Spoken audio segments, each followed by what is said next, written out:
இப்போது இன்றைக்கி மார்கழி மாதம், இன்றைக்கி அனுமன் ஜெயந்தி. அமாவாசையும் இருக்குது, மூல நட்சத்திரம் சேர்ந்து அமாவாசையும் வருது. அதனால் இன்றைக்கி காக்காய்க்கு சாதம் பித்ருக்களுக்கு நாள். அதே டைமில் ஆஞ்சநேயரையும் இன்றைக்கி நாம் கும்பிடுறோம். காலைல பித்ருக்களுக்கு வந்து காக்காய்க்கு சாதம்லாம் வைக்கிறோம். இன்றைக்கி நம்ம வீட்டில் வந்து ஒயிட் ரைஸு, அதுக்கு சாம்பார், கதம்ப சாம்பார், கத்திரிக்காய், முருங்கைக்காய், மாங்காய் எல்லாத்தையும் போட்டு சாம்பார். நல்லா கலர்ஃபுல்லாக இருக்கா, சூப்பராக இருக்கா. முருங்கைக்காய்லாம் போட்டிருக்கேன், மாங்காய்லாம் போட்டிருக்கேன்.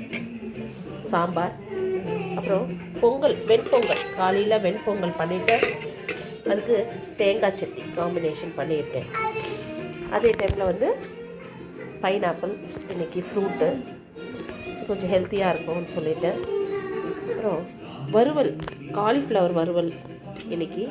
ஸோ இன்றைக்கி ஜெயா கிச்சன் ஹோம் ரெசிப்பியில் என்ன சமையல்னால் ஒயிட் ரைஸ், சாம்பார், காலிஃப்ளவர் வறுவல், அப்புறம் சாம்பார், சட்னி, அப்புறம் ஃப்ரூட் வந்து பைனாப்பிள்.